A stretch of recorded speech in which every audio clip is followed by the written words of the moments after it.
بسم اللہ الرحمن الرحیم۔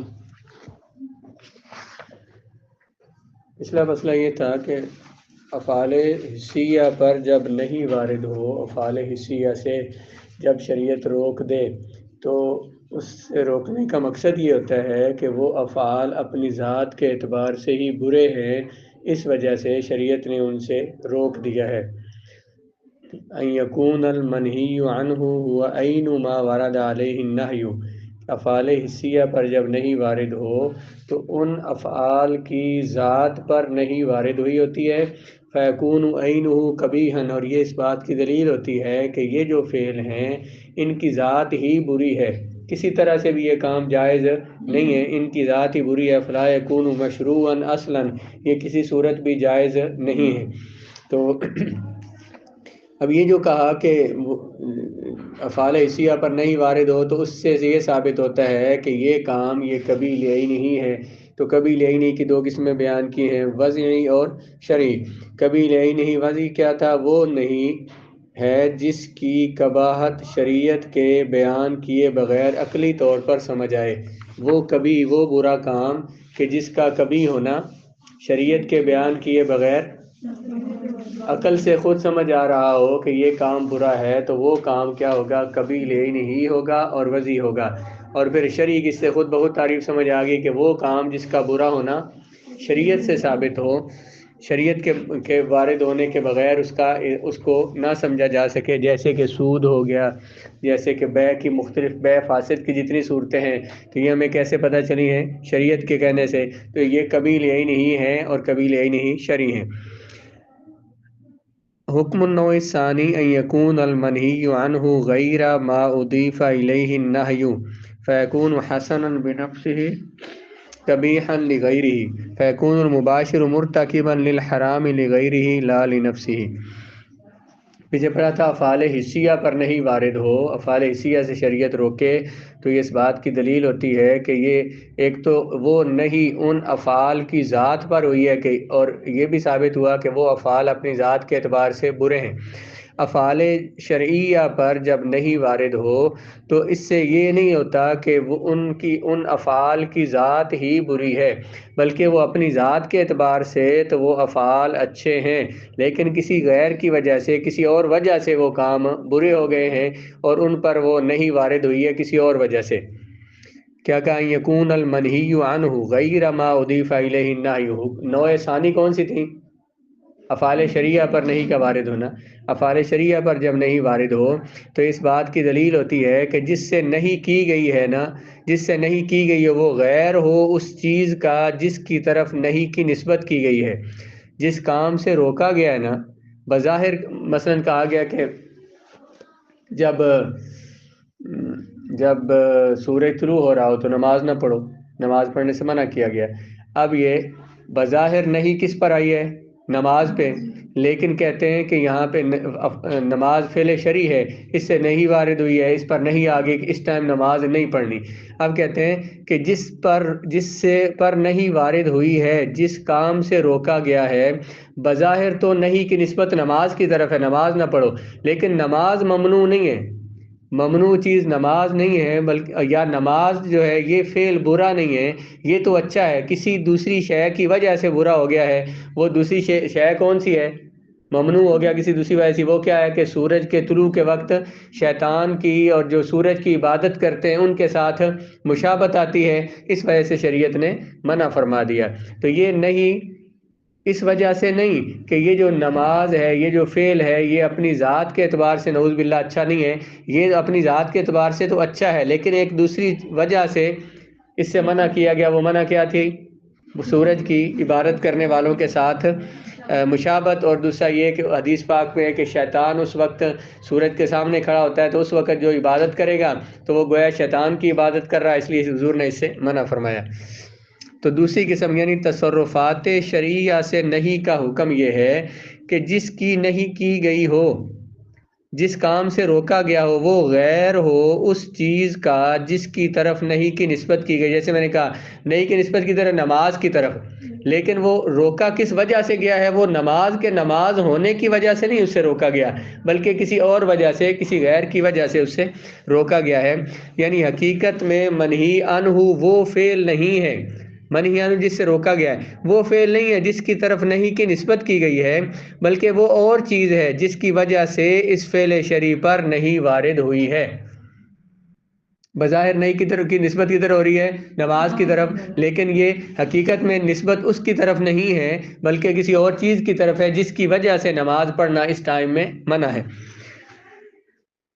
لہٰذا وہ فعل شرعی حسن بنفسہ ہی اور کبھی لغیرہ ہی ہوگا، اور اس کا کرنے والا، اس فعل کا کرنے والا حرام لغیرہ ہی کا مرتکب ہوگا، نہ کہ حرام لعینہ ہی کا. وعلى هذا قال اصحابنا النهي عن التصرفات الشرعية يقتضي تقريرها ويراد بذلك ان التصرف بعد النهي يبقى مشروعا. کہتے ہیں کہ جب کسی فعل شرعی پر نہیں آ گئی، شریعت نے اس سے، فعل شرعی سے قرآن نے، حدیث نے منع کیا، تو یہ اس بات کا، اس سے یہ بات ثابت ہوتی ہے کہ وہ فعل شرعی جو ہے اس کا کرنا جائز ہے، وہ کیا جائے گا، لیکن نہیں وارد ہونے کے بعد بھی وہ فعل مشروع اور جائز رہے گا.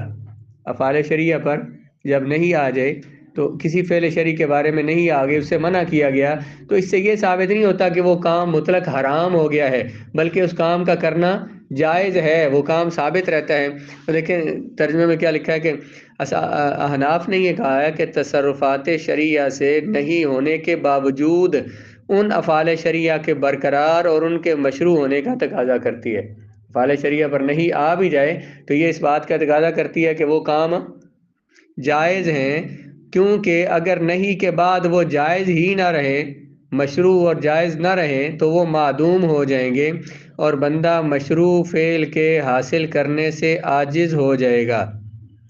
اگر یہ کہیں کہ جب شریعت نے ان سے منع کر دیا تو وہ کام بالکل جائز ہی نہیں رہے، تو پھر ان کاموں کا وجود ہی نہیں ہے، شرعی لحاظ سے ان کا وجود ہی نہیں ہے، تو بندے کو اس کام سے منع کیا جا رہا ہے جس کام کا وجود ہی نہیں ہے. تو یہ تو جو عقل مند لوگ جو ہیں وہ اس بات کا حکم تو نہیں دیتے. ایک کام بندہ کر ہی نہیں سکتا، ایک کام بندہ نہیں کر سکتا، پھر اسے کہا جائے کہ یہ نہ کر، ایسا ہوتا ہے؟ ایک کام بندہ نہیں کر سکتا پھر اس پر یہ کہا جائے کہ نہ کر، ایسا تو نہیں کیا جاتا. جو کام بندہ کر سکتا ہو، اس کے اختیار میں ہو، اس سے کہا جاتا ہے کہ یہ کام نہ کر، کیونکہ اگر تم کرو گے تمہیں اس سے نقصان ہوگا، گناہ ہوگا یا ظاہری نقصان ہوگا. تو جب اگر یہ کہا جائے، بلکہ ہم نے بنیاد کہاں پہ مانی کہ افعال شرعیہ پر سے جب روکا جائے، ان پر نہیں وارد ہو، تو اس کے بعد بھی وہ افعال شرعیہ جائز رہتے ہیں. اگر یہ کہا جائے کہ وہ جائز نہیں رہتے تو پھر شرعی لحاظ سے ان کا وجود ہی نہ ہوا، وہ معدوم ہو گئے. تو معدوم چیز سے جو ہو ہی نہیں سکتا کام، تو اس سے شریعت روکے یہ ہو نہیں سکتا، کیونکہ اللہ تبارک و تعالیٰ کی ذات، اللہ کے رسول، یہ دو ذاتیں جو ہیں یہ حکیم ہیں، حکمت والی بات کا حکم دیتے ہیں. تو جس کام سے وہ روکیں اور وہ کام بندوں سے ہو ہی نہیں سکتا، تو یہ کیا ہوگا؟ معدوم چیز سے روکا جائے گا، جو کہ حکیم ذات، حکمت والی ذاتیں اس کا حکم نہیں دیتی. بندہ مشروع فعل کے حاصل کرنے سے عاجز ہو جائے گا، کیونکہ تصرفات شرعیہ کا وجود شریعت پر موقوف تھا. جب آپ انہیں نہیں کے بعد موجود ہی نہیں مانتے تو وہ فعل شرعی جو ہے معدوم ہو جائے گا، اور معدوم چیز کی نہیں تو محال اور ناممکن ہوتی ہے. جو چیز جس کا وجود ہی نہیں، بھائی اس ٹائم مثلا نماز کا ٹائم ہے ظہر کا، بندہ کہ اس ٹائم عصر کی نماز نہیں پڑھنی، تو اس کے کہنے کا مقصد ہی نہیں ہے، کیونکہ اس ٹائم عصر کی نماز ہوتی نہیں ہے، اس کا وجود ہی نہیں ہے. اس صورت میں عاجز کو نہیں کرنا ہوگا. اگر یہ کہیں کہ افعال شرعیہ پر جب نہیں وارد ہوئی، ان سے شریعت نے منع کیا، اس کے بعد وہ فعل معدوم ہو گئے، ختم ہو گئے، ان کا وجود ہی نہیں رہا، تو پھر ایک معدوم چیز سے بندے کو روکا جا رہا ہے. جو کام بندہ کر نہیں سکتا، جس کام کے کرنے سے وہ عاجز ہے پہلے ہی، اسے کہا جا رہا ہے یہ کام نہ کرو. تو یہ تو یہ چیز شارع کی طرف سے، اللہ کی طرف سے، اللہ کے رسول کی طرف سے محال اور ناممکن ہے۔ یعنی شارع کسی ایسے فعل کا حکم دے یا منع کرے جس سے بندہ عاجز ہو، جیسے بندہ اندھے کو کہے کہ نہ دیکھ، جاہل کو کہے کہ مت پڑھ، تو یہ محال ہے۔ اسی طرح اگر آپ یہ کہیں کہ جو وہ کام جو شرعی ہیں، تصرفات شرعیہ منہی عنہا ہونے کے بعد بھی جائز نہیں رہتے، جب شریعت ان سے منع کر دے اس کے بعد وہ کام جائز نہیں رہتے، تو پھر وہ بالکل معدوم ہو جائیں گے اور موجود ہی نہیں ہوں گے۔ تو پھر ان سے منع کرنا عاجز کو نہیں کرنا لازم ہوگا۔ پھر ان سے منع کرنے کا مطلب کیا ہوگا کہ ایک بندہ عاجز ہے، کام کر ہی نہیں سکتا، اور پھر بھی شریعت کہہ رہی ہے کہ تم نے نہیں کرنا۔ جو کر ہی نہیں سکتا تو اس پر یہ کہا جائے کہ تم نے نہیں کرنا، تو یہ عاجز کو نہیں کرنا لازم ہوگا جو محال ہے۔ اس لیے علماء احناف نے کہا ہے کہ تصرفات شرعی یا منہی عنہا ہونے کے باوجود، منہی عنہا کا معنی ان سے روکا گیا ہو، اس کے باوجود بھی وہ مشروع رہتے ہیں، اگرچہ غیر چیز کی وجہ سے ان پر نہیں وارد کر دی تھی۔ مثلا یہ کہا کہ نماز سورج کے طلوع کے وقت یا غروب کے وقت نماز نہیں پڑھنی، اب بظاہر نہیں کدھر وارد ہو رہی ہے؟ نماز پہ، لیکن کہتے ہیں کہ وہ نہیں نماز پہ، بظاہر نسبت تو نماز کی طرف ہو رہی ہے لیکن وہ کسی غیر کی وجہ سے تھی۔ وہ کون سا تھا؟ سورج کا طلوع اور غروب۔ جب سورج کا طلوع اور غروب نہیں ہوگا اس کے بعد تو نماز پڑھنا جائز ہے۔ اس وجہ سے وہ جس فعل شرعی پر نہیں وارد ہوئی ہے، تو جس غیر کی وجہ سے وہ نہیں وارد ہوئی ہے نا، وہ ختم ہو جائے گا تو وہ فعل شرعی جائز رہے گا، اس کے بعد اس کو نماز کو پڑھا جائے گا۔ اس بیان سے افعال حسیہ اور افعال شرعیہ میں فرق ظاہر ہو گیا، وہ یہ کہ تصرفات شرعیہ اگر کبھی لعین ہی ہوتے، اگر افعال شرعیہ جو ہیں جب ان پر نہیں وارد ہو جائے، ان سے روک دیا جائے، تو اگر انہیں بھی کبھی لعین ہی کہا جائے تو ان پر نہیں وارد کرنا یہ عاجز کو نہیں کرنے تک پہنچاتا ہے۔ پیچھے کیا کہا تھا؟ افعال حسیہ پر اگر نہیں وارد ان سے روکا جائے تو یہ اس بات کا ثبوت ہوتا ہے کہ یہ فعل اپنی ذات کے اعتبار سے کیا ہے؟ کبھی ہیں، کبھی لے ہی نہیں ہے۔ افعال شرعیہ پر جب نہیں وارد ہو تو وہ کیا کہلاتے ہیں؟ کبھی لے ہی نہیں ہوتے بلکہ کبھی لغیر ہی ہوتے ہیں۔ اگر یہ کہا جائے کہ افعال شرعیہ سے شریعت نے اس وجہ سے روکا ہے کہ یہ بھی کبھی لے ہی نہیں ہوتے ہیں، تو جب وہ کبھی لے ہی نہیں، وہ ہیں ہی برے۔ اگر ان کو یہ کہا جائے کہ شریعت نے ان سے روکا ہے تو روکنے کا مطلب کیا ہے کہ یہ کیا ہے؟ کبھی لے ہی نہیں، ان کی ذات ہی بری ہے، کبھی لے ہی نہیں ہے۔ تو پھر کبھی لے ہی نہیں پر شریعت نہیں وارد کرے کہ یہ کام تم نے نہیں کرنا، تو یہ عاجز کو نہیں کرنا لازم آئے گا جو جائز نہیں ہوتا۔ یہ دو لائنوں میں انہوں نے پچھلی پوری بات کا خلاصہ لکھا ہے کہ اگر تصرفات شرعیہ سے جب شریعت منع کر دے تو اگر ان کو کبھی لے ہی نہیں قرار دیا جائے تو ان پر نہیں وارد کرنا، ان سے روکنا ایسے ہوگا جیسے کسی عاجز کو نہیں کرنے تک پہنچا دیا گیا ہو۔ اسی لیے اس وصف کی وجہ سے فعل حسی پر نہیں وارد ہونے کے باوجود بندہ اس سے عاجز نہیں ہوتا۔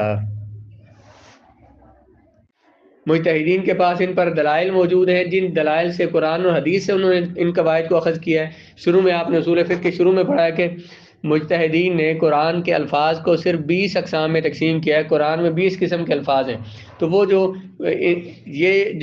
اصول انہوں نے بنائے ہیں، ان اصولوں کے پیچھے پھر ان کے پاس قرآن سے حدیث سے دلائل ان پہ موجود ہیں۔ ان سے قرآن کیونکہ کتاب ہی اصولوں کی کتاب ہے، قواعد کی کتاب ہے۔ یعنی دیکھیں نا، نماز قرآن میں ہم میں سے ہر ایک کو الگ الگ نہیں کہا گیا تم ہی نماز پڑھ، تم ہی پڑھ، تم ہی پڑھ، ایک ایک کو نہیں کہا گیا۔ قرآن نے اصول بیان کیا، بھائی اقیم الصلاۃ، نماز پڑھو۔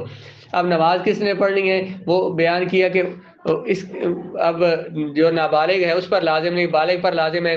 وہ کیسے؟ یہ کہاں سے ثابت ہوا؟ اس کا اصول دے دیا کہ اللہ تعالیٰ تم پر حرج لازم نہیں کرتا۔ تو حرج کس پر ہے؟ جو بندہ بھی عقل ہے، جس کی عقل کامل ہے، اس پر کوئی حرج نہیں ہے، اس کے لیے نماز لازم ہے۔ تو اصول بیان کیے ہیں، قرآن اصولوں کی کتاب ہے، ان سے فقہا نے اصول بنا کے ہمیں پیش کیے ہیں کہ ان اصولوں کی روشنی میں وہ نئے مسائل جو ہیں وہ ثابت کرتے ہیں۔ آزاد بول رہے ہیں کہ بے فاسد سے شریعت نے منع کیا۔ بے کرنا، خرید و فروخت کرنا شرعی عمل ہے یا غیر شرعی ہے؟ شرعی عمل ہے۔ جب بے فاسد ہو، لیکن اس میں کوئی شرط لگا دی جائے، بے فاسد کون سی ہوگی؟ اس میں کوئی ایسی شرط لگا دی جائے جو شرط ہونی نہیں چاہیے، عقد جس کا تقاضا نہیں کرتا، وہ شرط لگا دی جائے تو یہ بے کیا کہلائے گی؟ بے فاسد ہوگی۔ اب بے فاسد سے شریعت نے منع کیا۔ اب حنفی یہ کہتے ہیں کہ بے فاسد سے ویسے تو منع ہے، مثلا کسی نے کوئی شرط لگائی تھی بیع میں تو منع تھی، جب وہ شرط اگر ختم کر دے تو وہی جو ایجاب قبول ہوا تھا، سودا جو ہوا تھا وہی سودا صحیح ہو جائے گا۔ اب فعل شرعی تھا، فعل شرعی سے شریعت نے روکا، تو کیا کہتے ہیں افعال شرعیہ پر جب نہیں وارد ہو تو اس کے بعد بھی وہ جائز رہتے ہیں۔ تو وہ جائز کیسے ہوا کہ اگر وہ جس وجہ سے وہ کام برا تھا، جس کی وجہ سے وہ بے فاسد تھی، وہ شرط ختم کر دی تو وہی بے کیا ہو جائے گی؟ صحیح ہو جائے گی، جائز ہو گی۔ مثلا شرط لگائی گئی یہ میں موبائل تجھے بیچتا ہوں 20,000 کا بیچتا ہوں، شرط یہ ہے کہ تم 1 مہینہ میرے پاس موبائل رہنے دو گے پھر میں تمہیں دوں گا۔ سودا بھی ہو رہا ہے تو 1 مہینے کی شرط لگانا، یہ شرط جو ہے اس بے کو بے فاسد کر دیتی ہے۔ اب ایک دفعہ یہ سودا ہو گیا ہمارا، اگلے بندے نے کہا جی ٹھیک ہے جی میں آپ سے خریدتا ہوں، اب جب تک یہ شرط موجود ہے تو یہ بے فاسد ہے، شریعت نے اس سے منع کیا ہے، یہ نہیں کرنی تم نے بے۔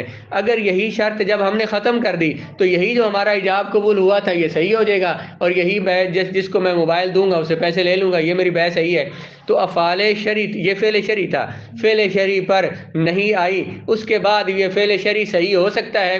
کب ہو سکتا ہے؟ جس کی وجہ سے نہیں تھی وہ چیز جب ہم نے ختم کر دی تو یہ فعل شرعی قائم رہے گا۔ یعنی یہ کبھی عینی نہیں ہے کہ اس کام کا کرنا بالکل ہی برا ہے، جس وجہ سے برا تھا وہ وجہ ختم ہو گئی تو یہی کام جائز ہو جائے گا۔